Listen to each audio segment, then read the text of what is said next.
Today is a very historic day. Today is a very historic day.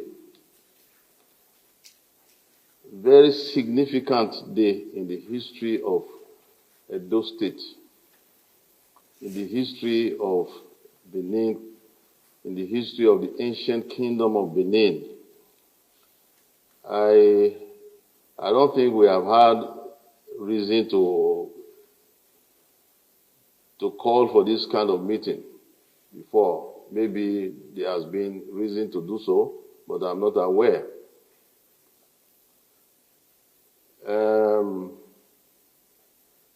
When INEC came to see me, the chairman, and pleaded with me to please lend my voice to what has been going on, I thought, yes, this is the time to do something, to invite everybody. Let's talk about it. This is our state. This is our land. This is our land. Edo State, let me first of all state what I said in Benin language, that I appreciate the respect.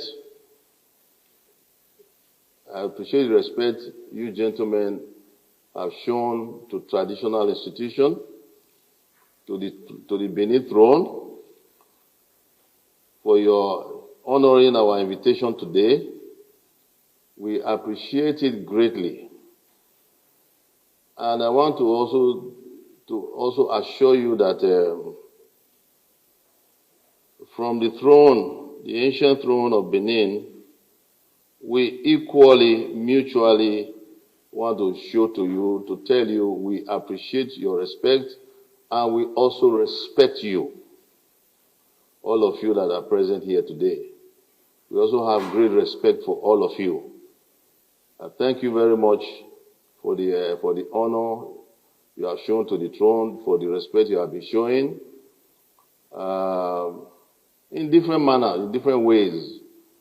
You have all shown respect to the Benin throne in your own different ways, which we have always noted, even if we don't speak so much about it, but we have taken note of everything, and we always pray for those that show such respect, and pray for those that maybe they're falling short of it, to have more wisdom to respect the traditions of their fathers, of their forefathers. You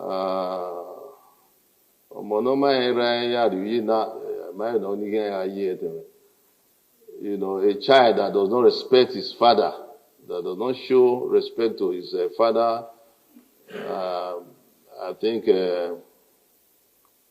is falling short of certain expectations. I want to tell you that we respect all of you, all the politicians, all the political actors. However, we have noted that Benin politics have been in the news for quite some time now, for all the wrong reasons.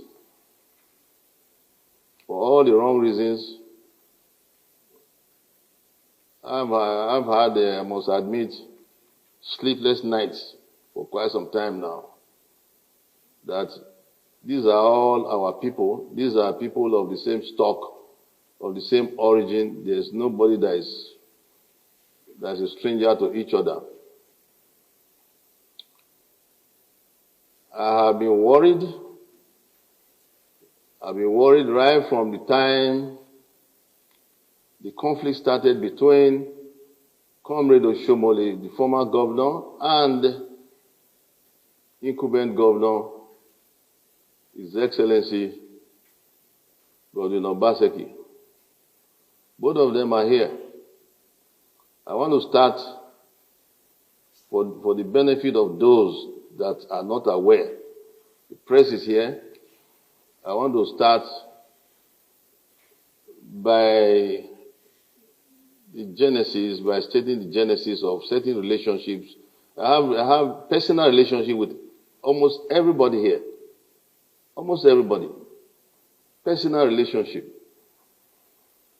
The incumbent governor, Phyllis Shuaibu, that I always call my son, but I'm not sure whether I will call you my son again the way you have been going. So please be seated. Chief Oyegun, we have known for ages. Comrade Oshomole, Pastor Eze Iyamu, none of them are unknown to me personally.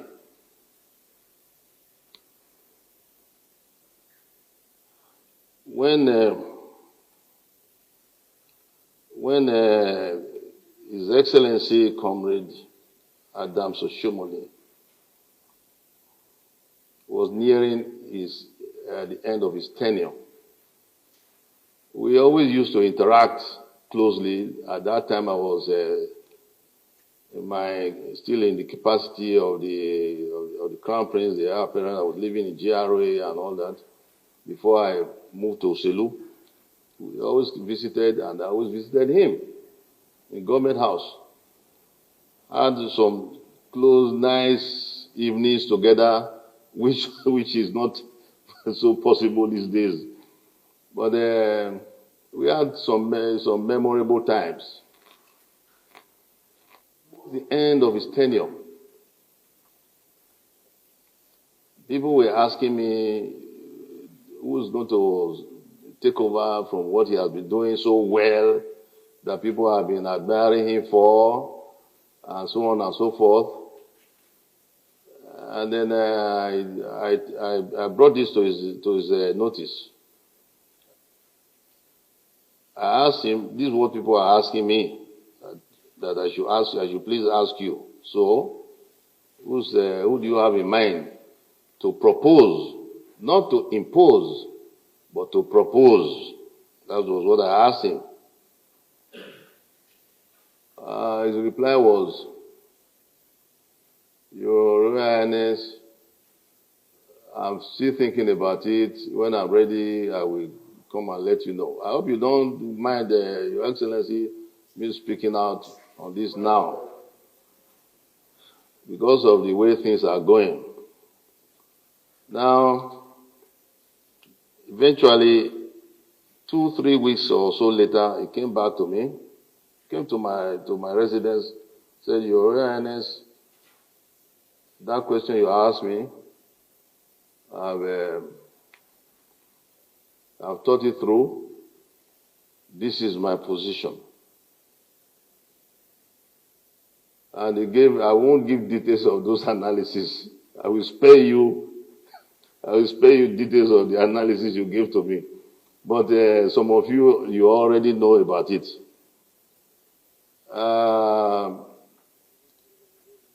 He analyzed 3 candidates, 3 potentials, or if they were, I don't know if they were even potentials, but he brought them out one by one, each one.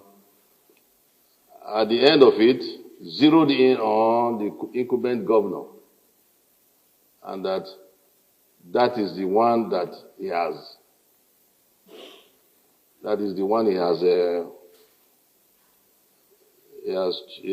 chosen.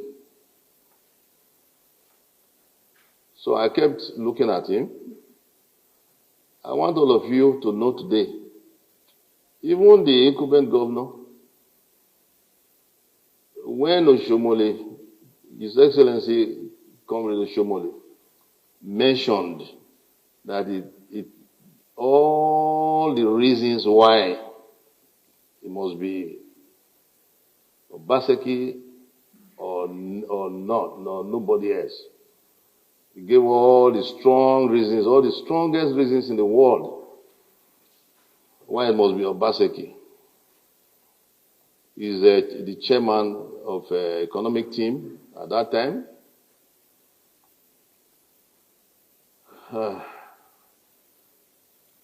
I said nothing. Your Excellency, Comrade Oshomole, I want you to answer. Did I say any word about it? Did I say anything against it? I kept quiet. I was not against his selection. I was not against his imposition. I thought he was going to make a proposal, but he made an imposition. So I kept quiet. I said no word, nothing. He was surprised I didn't utter a word. At the end of it, got up. I got up to escort him out to his car at that time. Halfway, he stopped and turned around to me. Your Royal Highness, when I mentioned his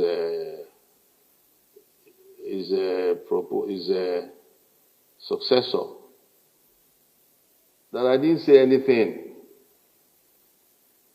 Said I didn't say anything. That when he mentioned it to some other people, they were against it. Many people were criticizing him for it, for the choice. Many people were against it. Even some members of the royal family were against it. That they told him the history of Obaseki family and so on and so forth, what they did to the royal family, what they did to Benin and so on and so, which many of you are aware of. And how they wrote out these things. You know,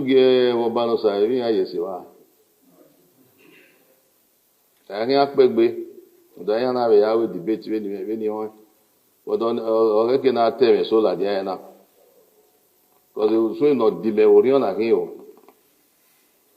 Now, he now told me, he said, but when I mentioned who my successor is going to be to Your Royal Highness, Your Royal Highness did not say anything. Your Royal Highness did not express any opinion. I hope you will recall all this our conversation. I kept some other sensitive ones out of it. My reply, if you recall, was, Your Excellency, you wanted an opinion about what you just told me. I didn't know you expected my opinion. I don't really have any opinion. That's why I kept quiet. But if I have an opinion in future, I will let you know.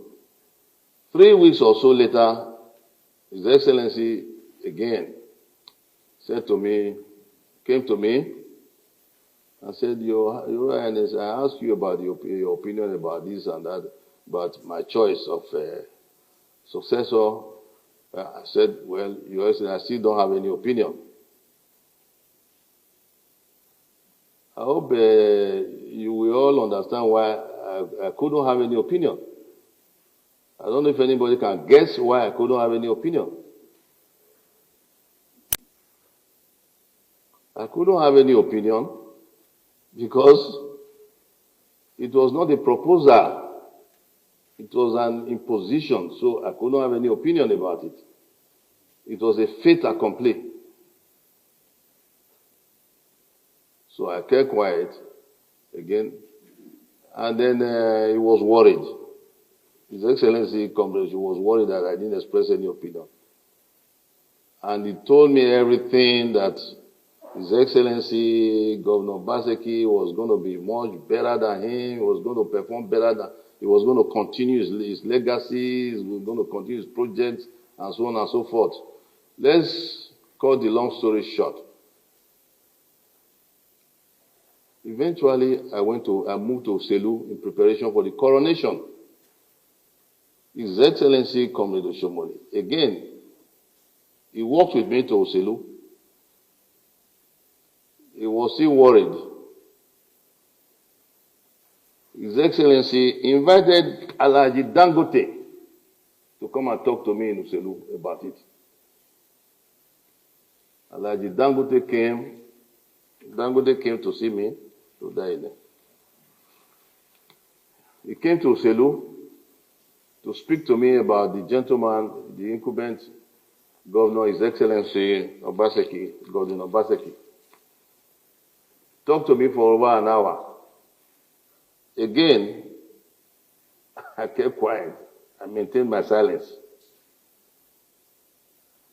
His Excellency and His Excellency Godwin Obaseki also visited Uselu. He brought him again. I said, okay, you made the presentation. I still kept quiet. I didn't say anything. I was not against his choice. Neither did I express anything for or against. I just maintained silence. The reason why I'm emphasizing this is because I didn't have anything against his choice. And even if I had anything against it, I was not in a position to express it because he only brought one person and imposed it. And I've known Obaseki since Atlanta. When I was ambassador in Rome, I was invited to visit Atlanta. And it was introduced to me as the head of the economic team. He made a very nice presentation to everybody about development projects, the ring road, the water fountain. You will recall all that. I hope company will recall some of these things I'm saying. And then eventually, anyway, I still kept quiet. Alhaji Dangote came and offered himself as guarantor for the incumbent governor's good behavior. Will perform creditably well for everybody. If he should misbehave, I should call him. I found all that strange. Why would I, once he's governor, it's up to him to perform. I'm not going to start reporting my governor to somebody else out there, especially to non-indigene that is not one of. So I found all that kind of. But again, all that was on my mind. I didn't say anything to Alhaji Dangote, and you are all aware. I kept quiet. So I was very, very shocked because I've known the two. I visited Iyamo several times, not many times, but at least several enough, relatively speaking. And Godwin Obaseki and Comrade Shumole have been very, very close. Everybody knows. I'm only repeating what everybody knows. Phyllis Shuaibu was always, I call Phyllis Shuaibu my son because of the way I saw him reacting in the tribunal when I was still in Rome as ambassador then. And I saw witnessed the tribunal. He was crying like a baby, cry of joy, not of anything else. He was shedding tears because the tribunal's verdict was going Shumoli's way. It was, I said, look at him, he's just like a baby, and so on and so forth. Eventually, I started referring to him as, His Excellency, my son, and so on and so forth. But I was very, very sad, shocked. What I thought was going to be smooth ride for everybody, tranquility in the state, tranquility in the kingdom, turned to conflict, unprecedented conflict. I couldn't believe it between Comrade and Godwin Obaseki.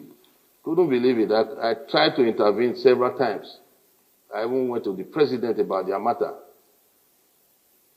They know, they are aware. Each and every attempt to get both of them together, there was always somehow one will be available, the other one will not be available, one way or the other. Eventually, I concluded that they were avoiding me, that they didn't want to be together like they are now. that they were avoiding being with me at the same time, perhaps knowing fully well that if I speak to both of them and they agree, they will have to sheath their swords. Oba Obaseki, heard or no? Your Excellency, Oba Obaseki, heard or no? Yeah, he will be available. Comrade will not be available. Comrade will be available. He will not be available. Your Excellency, Comrade Shomoli, I still leave certain details out. You understand? But eventually, I was wondering, what is this thing between both of them? In Benin, there's an idiomatic expression. Osa Oswan.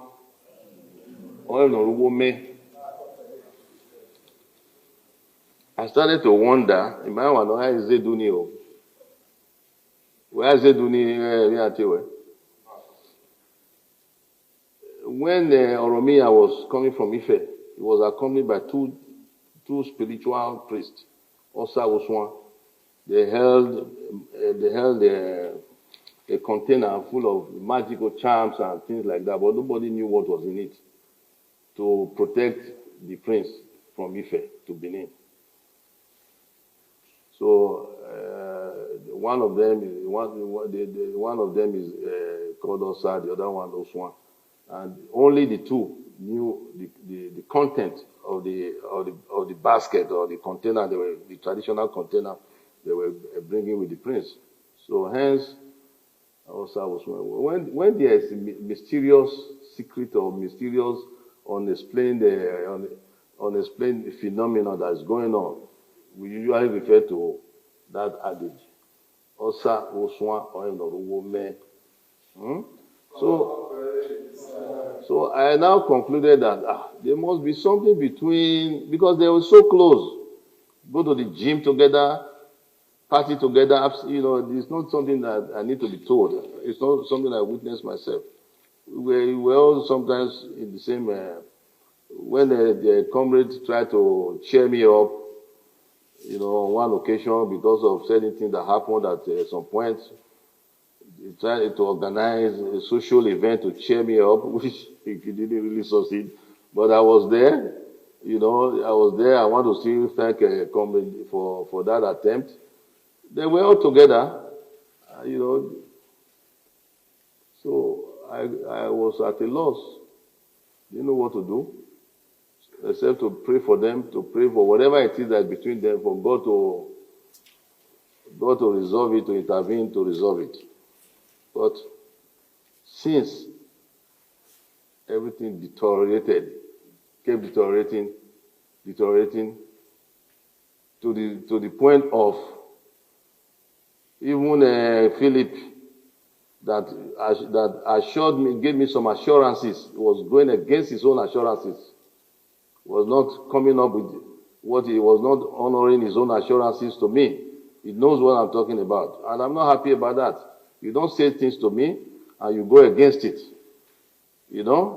So sit down, please, But I know politics. They say politics. Some people say politics is a dirty art. It's not. Why should politics be dirty? Why should this chief here, Obazilu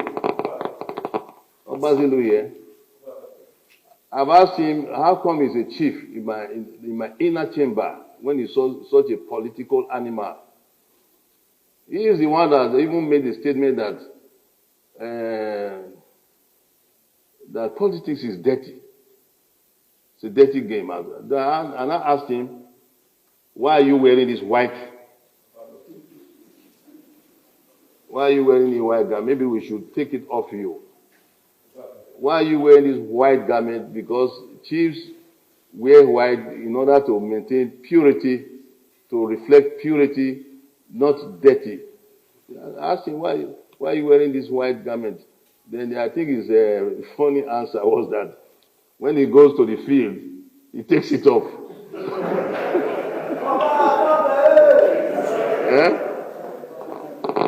And keeps it somewhere. So that's why you find that when he's, with all of you, because His Excellency Gov Obaseki and His Excellency Comrade Oshomole and Phyllis Shuaibu, they were all in the same party, together with him. So this business of now His Excellency is in a different party, it's amazing. The way this is very, very serious matter.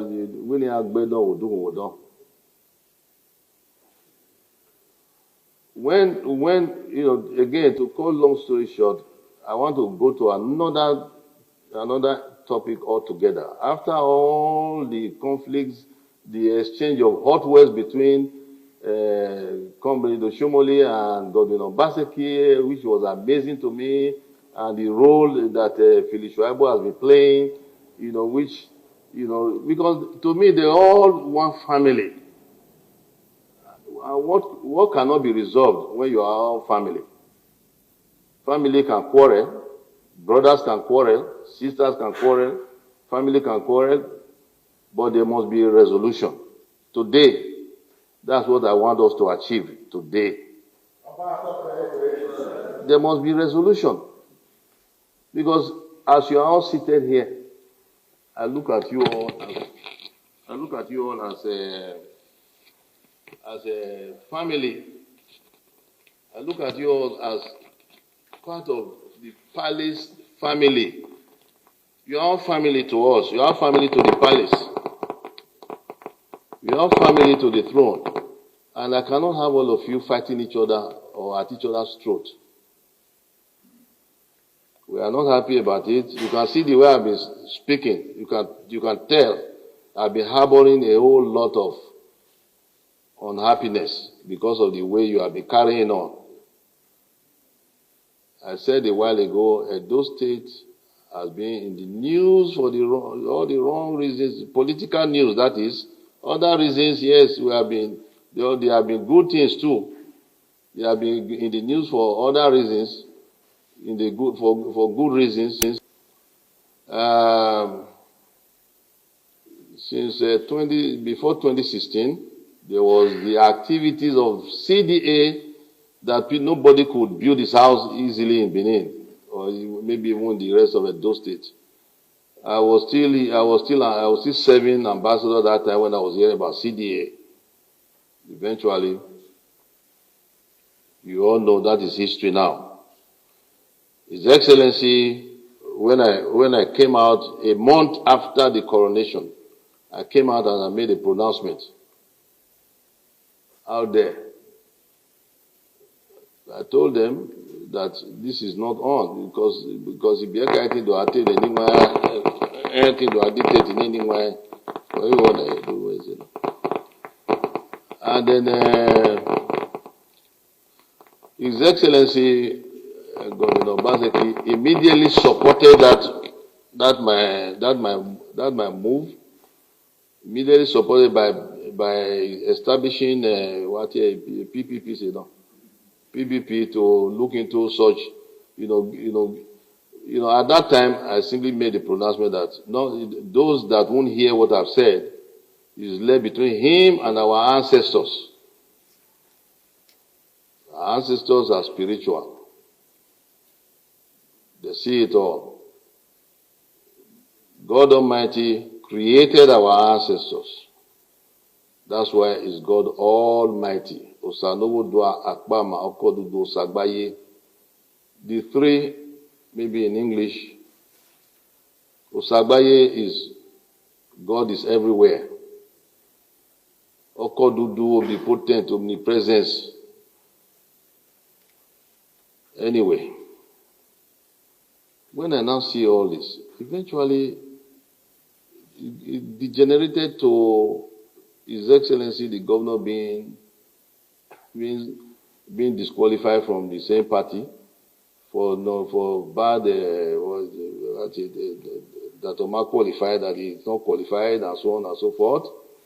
And then I was surprised that what made him qualified to be there for the last 4 years, that he was qualified for the last 4 years.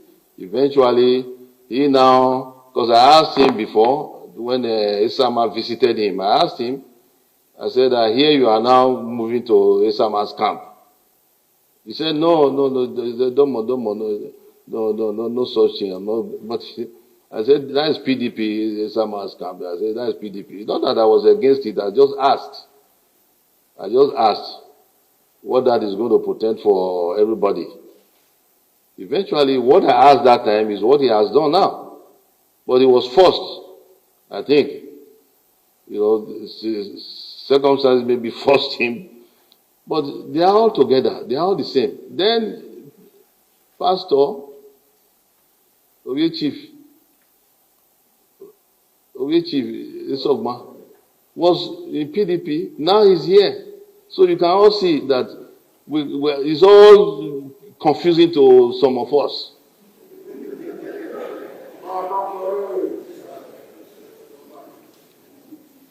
So please, I want you to take your mind back to 2015.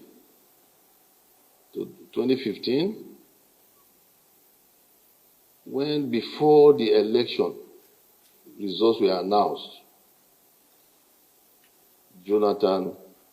President Jonathan, whom I was principal representative of when he became president after Yaradua, I carried all their letters of credence to various heads of state at the time, made a concession speech, picked up the telephone and called President Buhari. Then all the predictions, the forecast by international community and so on, that Nigeria is going to break up, is going to be on fire and so on, everything, everything quenched. Just by that singular act.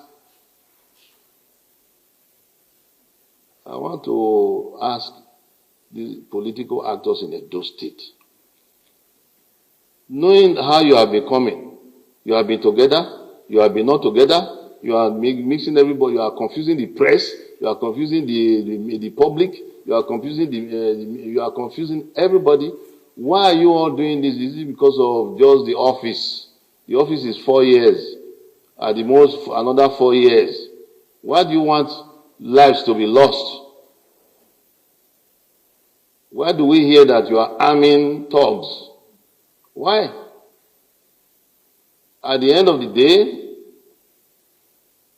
the thugs keep those guns with them. You cannot tell them to. If it is true, I don't know. If it is true, the politicians are arming them. They keep those guns. This is not the first time in Nigerian history. They have been doing this kind of thing before. It's not the first time. But for Edo State, I want to please appeal to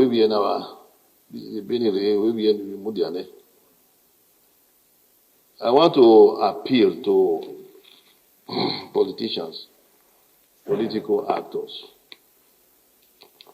that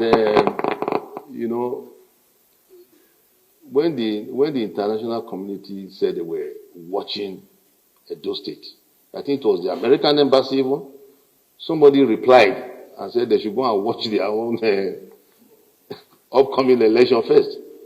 Just last night, I was watching CNN when they were also talking about thugs. I don't know if any of you saw it. In the United States, America. They were also talking about thugs in such a developed country. So what do they expect the one they call third country or developing country to do? And yet, American embassy was criticizing what is happening in Edo State. They are watching the violence coming up and so on and so forth. Yet, they are still talking about thuggery. People being armed. Antifa. You've heard of Antifa. You've heard of Antifa. Comrade. You've heard of Antifa in America. It's supposedly is a terrorist group or militia, armed militia, that were in the aeroplane, wanted to go to some convention, but they said it's a conspiracy theory of Donald Trump. But they're still talking about thugs because they are also preparing for election in November. Here we are preparing for election this month. And it's shootings and so on and so forth, shooting, maiming, injuring each other. And you are all from the same state. You are letting everybody else make Edo State a laughing stock, which we cannot be happy about. Again, we are doing our bit internally, traditional prayers, if you understand what I mean by that. Traditional prayers to avoid violence, to avoid this and so on and so forth, to bring peace and tranquility to your hearts, to your minds, so that we can all rest properly. So I want to please appeal. The purpose of this meeting is for me to strongly appeal to politicians to control the youth, control the so-called thugs that are against each other. I don't know. I'm not concerned about which side is doing it, which side is not doing it. The reason why I asked Chief Oyego to be, I don't like calling him chief because he's not one of our chiefs. So I said this before. I said it before in President Buhari's presence. So if he wants to be sitting with one of them, then he should come and make proper requests. So because he's an elder statesman, I didn't expect him to be on either side, frankly speaking, whether castigating this side or castigating this side. I expected him to call both sides to his house and admonish them, talk to them, to cease fire, and so on and so forth. I'm sure he knows what I'm talking about. But because of this occasion, I wanted to call him privately before.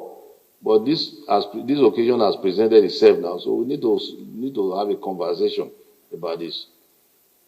I will want the politicians to please assure us, because enough is enough. We must surprise everybody else that when the election comes, it's peaceful.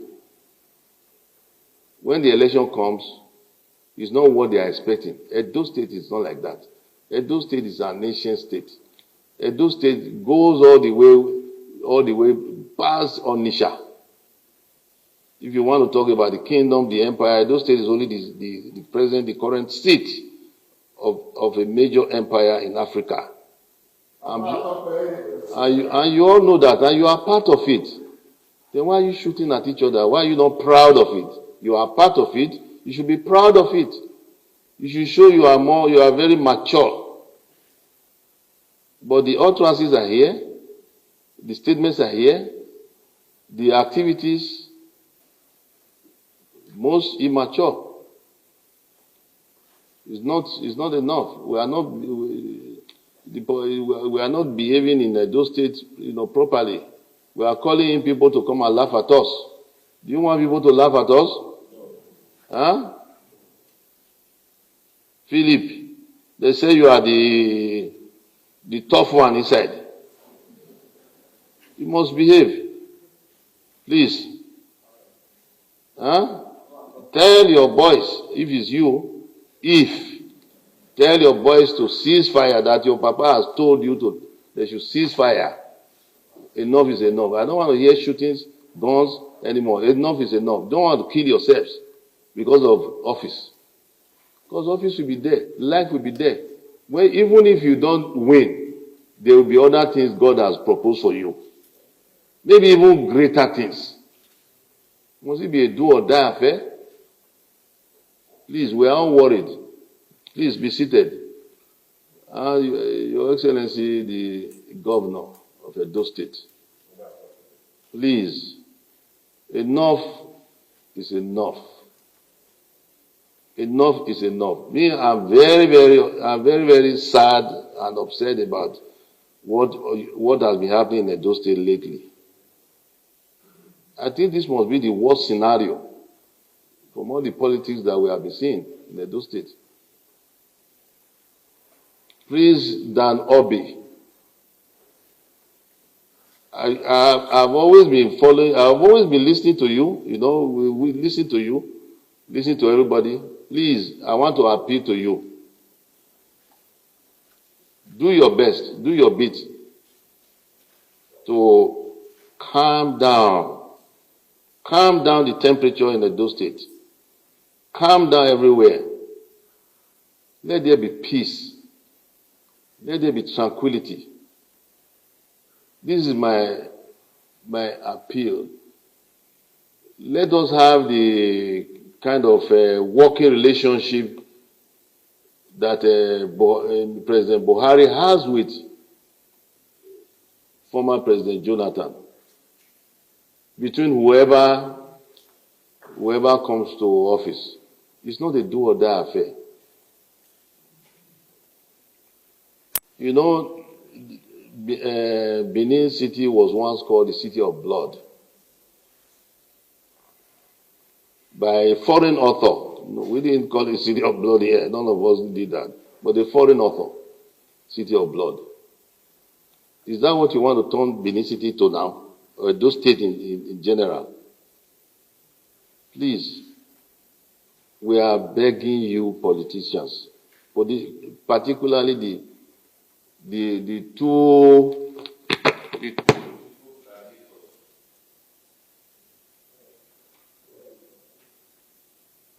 Oba Ewuare, Your Majesty, for this very, very timely initiative.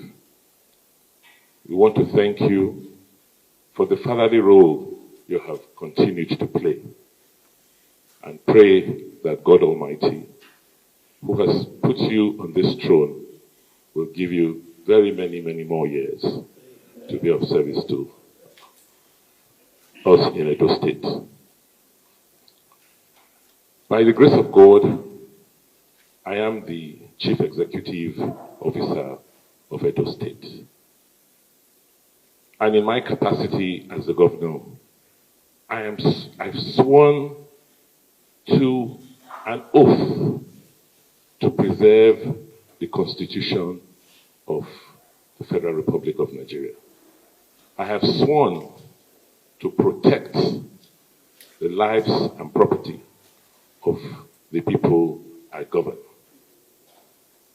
So it will be grossly irresponsible of me as a governor to do any act or take any action that could lead to the disruption of peace in the states to which I've sworn to serve, or actions that will lead to destruction of lives and property.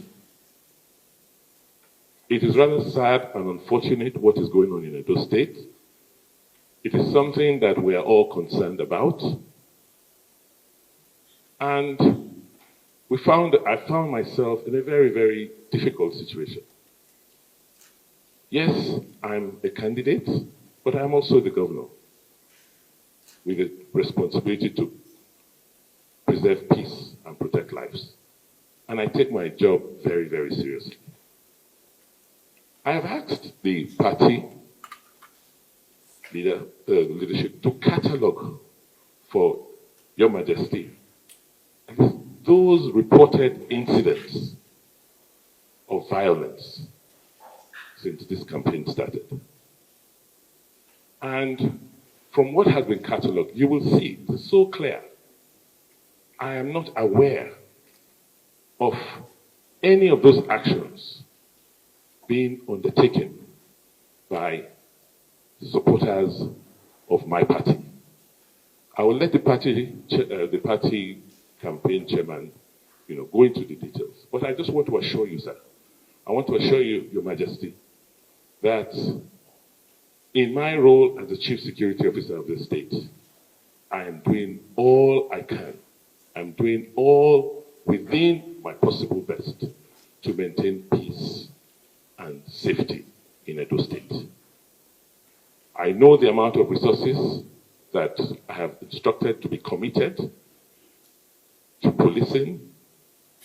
I know the work that we have done as a Security Council.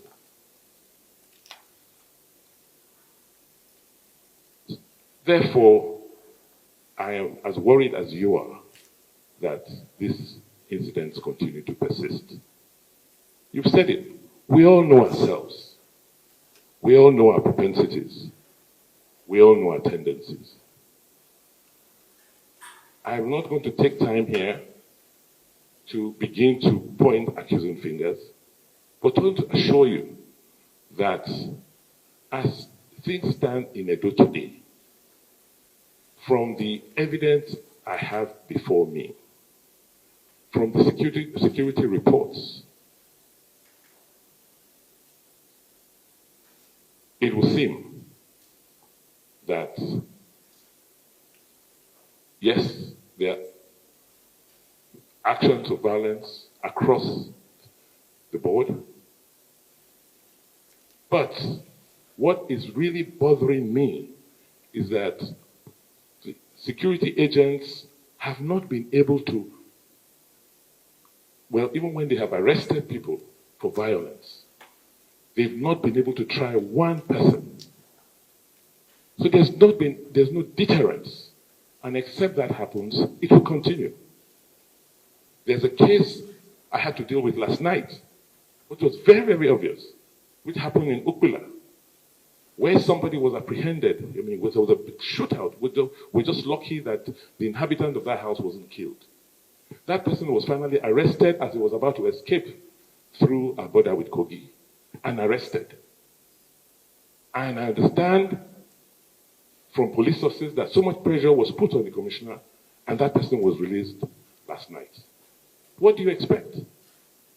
So I believe for us to secure peace, we'll continue to try. I'm booking an appointment to go and meet the highest authorities in terms of security, to also lay complaints. So, so from my position as the Chief Executive Officer of the state, I'm making that commitment to you, Your Majesty, that I have no choice. I'm sworn to an oath to keep the peace and protect lives and property. And that I will continue to do. I have to make this observation, these remarks. Your Excellency, Mr. Governor of Edo State, by the grace of God, you have been endowed with the responsibility of being the Chief Executive of Edo State. You have taken your oath as the Governor of Edo State. We are all aware of all this. However, what I pleaded for was not to catalog anything for me to see. Who has done this, or who has done that, who has not done this, who has, if you do that, you will be veering into the area that I don't really want any one of you to go into. What I want to hear is that you say to me, in the name of God Almighty and our ancestors, there will be peace. I don't want to get involved in blame passing. I don't want to get involved in who is wrong, who is right. I want everybody to now be right. I want everybody to, on both sides, to be on the right side of the Lord God Almighty that wants peace on earth. I'm not in any way doubting your efforts as the Chief Security Officer of the state, your efforts to ensure peace.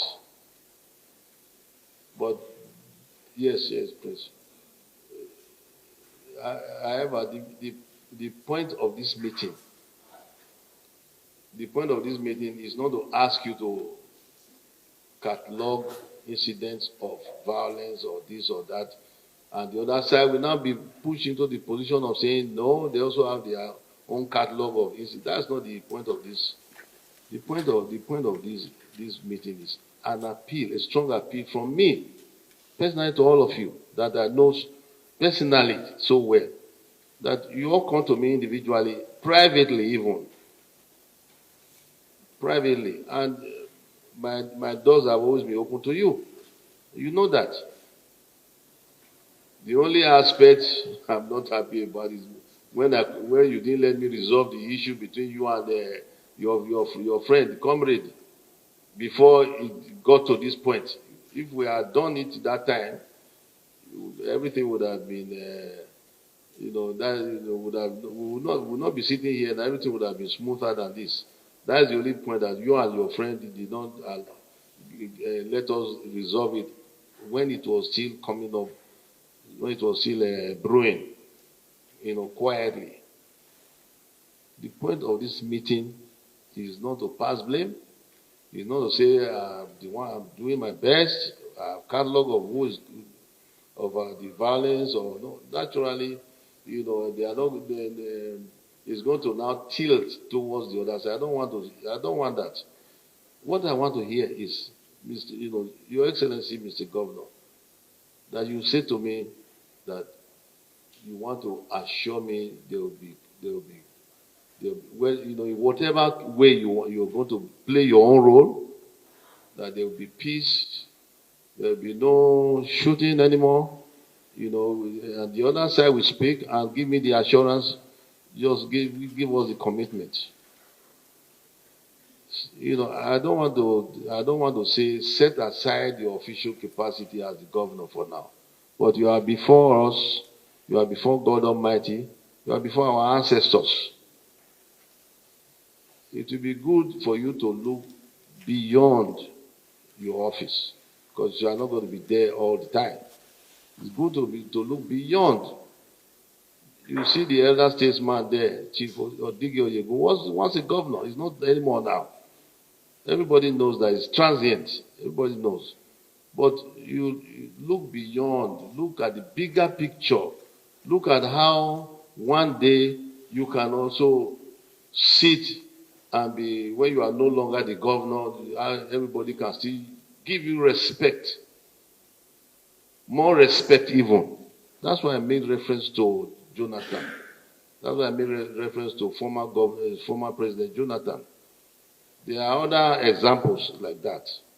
Please, what I want to hear from both parties, both candidates, both parties, is that from today, you have visited us, you want to assure me, one way or the other, work together with Pastor Ezeyamo, together, not differently. Because you are Ivedowahin. Before you leave here today, I want to see that both of you even embrace to work together for peace. To work together for peace. That's what I want to hear. I don't want to know whether this one catalog this or catalog that, or this one has more. You'll be doing blame passing, Your Excellency. So please, I want to beg you. I want to plead. I want to plead that we hear that from both of you.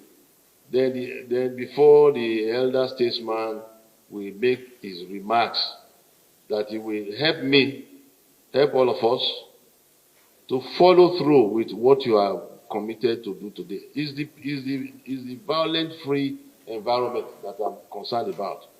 Violent-free environment, so that we can shame people that are trying to laugh at Edo State. People that are trying to make Edo State a laughing stock. This is an ancient kingdom. Edo State is the seat of an ancient kingdom with strong traditions, ancient traditions. Probably the longest, the oldest in Africa. I'm sure you know your history. If you know your history, please, all I'm asking for is for both sides to just eschew violence. Agree to work together to ensure you tell your boys, whichever party or side they belong to not to shoot at even each other down the line. Give your commanders, commanders in chief of your parties also, no more of this. You may not even be aware that they are doing it to each other. But if they hear that their guys are not happy with them, if they do it, they will. And if they hear that we have had this meeting, and this is my own opinion about it all, that enough is enough, I think they will listen with your cooperation. Please, that's what I want to just hear. Otherwise, if it stands up now, Pastor Yamu stands, he will say, oh no, he has catalog of whatever to as well. We're not going to get anywhere. So I beg of you, I beg all of you, I beg of you to please maintain peace. Stop the violence. Your Royal Majesty, Oba Ewuare.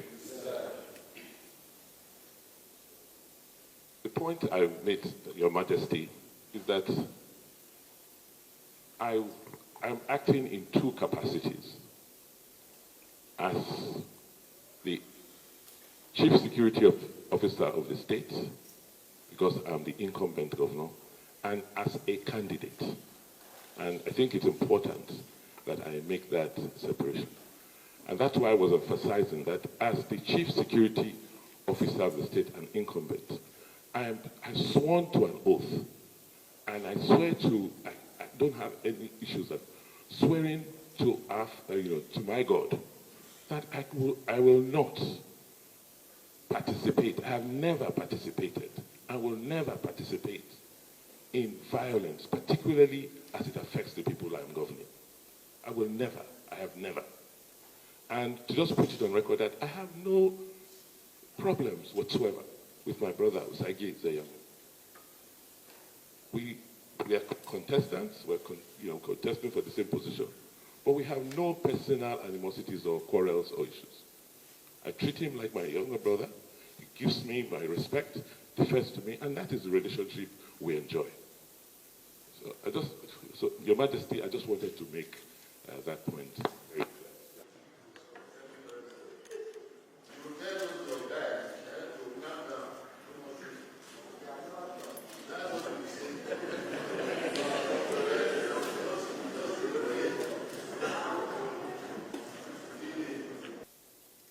We sincerely appreciate. I want to assure our father and all those present that we on our part pledge to ensure from our supporters, our followers, that they conduct themselves peacefully throughout the campaign and during the election. We are going to talk to them. We're going to pass this message that we have been giving. And every campaign we do henceforth, we're going to spend some time to also talk to all of them about the need to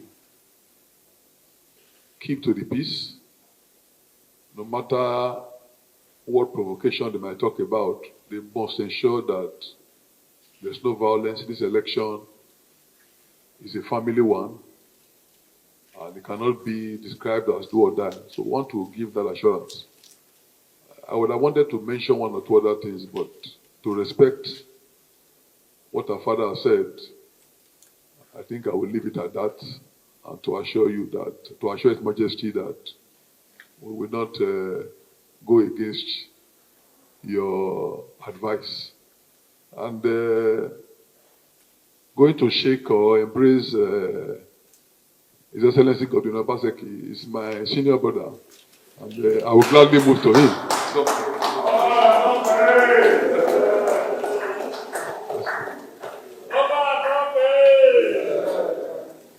Your Royal Majesty, respected palace chiefs, let me stand on already established protocol. I want to use this opportunity to thank you for your time and message to all of us. I believe it is in the interest of all of us and the good people of this state to maintain peace before, during, and after the elections. The message you have given to us is well taken. We will pass it down the line to our supporters. Oba Ewuare. Oba Ewuare. Let me associate myself with all the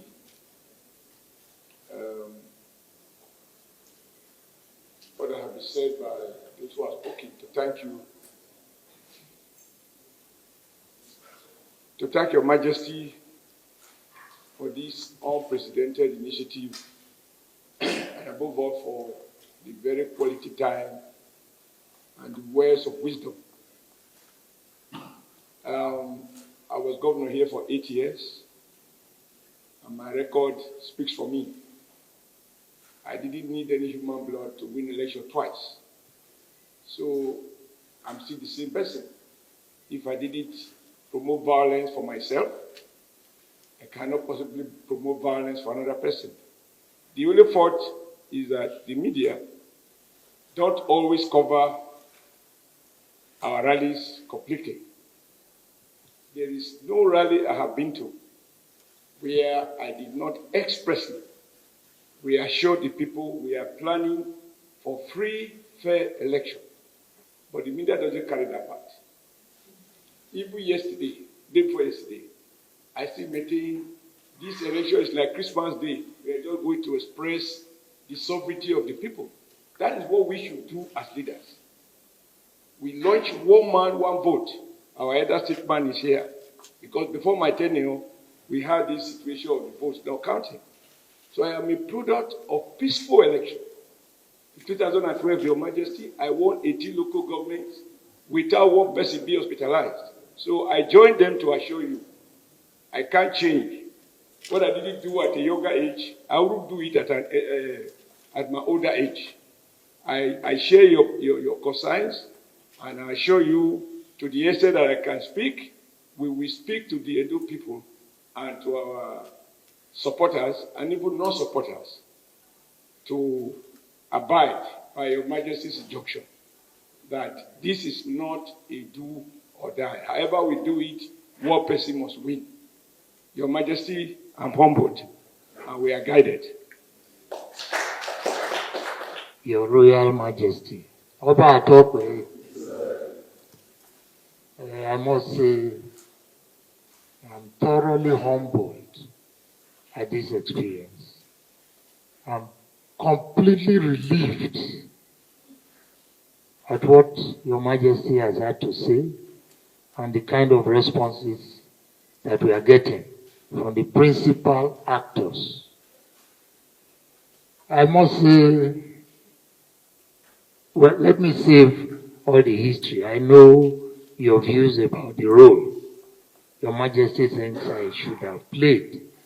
But there's always a background. And when you are out of office, to that extent your powers and your ability to influence events are curtailed and limited, particularly in the circumstances in which I had to, that I completed my term. But I want to assure Your Royal Majesty that at every stage I have spoken personally, underlined to all those I think have the ability to influence the course of events. I only go public when I suspect that I have not been sufficiently listened to, and I warn about what will happen if certain things are not done. That's the only time I go public. But I want to assure Your Majesty that before that, I speak to virtually all those who matter in the way things were developing. And Your Majesty made a very good point. And that is when you don't know the genesis of a problem, you really don't know where to start to solve it. Otherwise, it will become like sweeping the debt under the table or somewhere. I don't think any of us up to today knows the real genesis of the issues that are at play, but I am relieved that today we can look forward to peace. I'm relieved that they have made these commitments before Your Royal Majesty. I hope and pray that when they go out now, the two principal parties can talk to the press.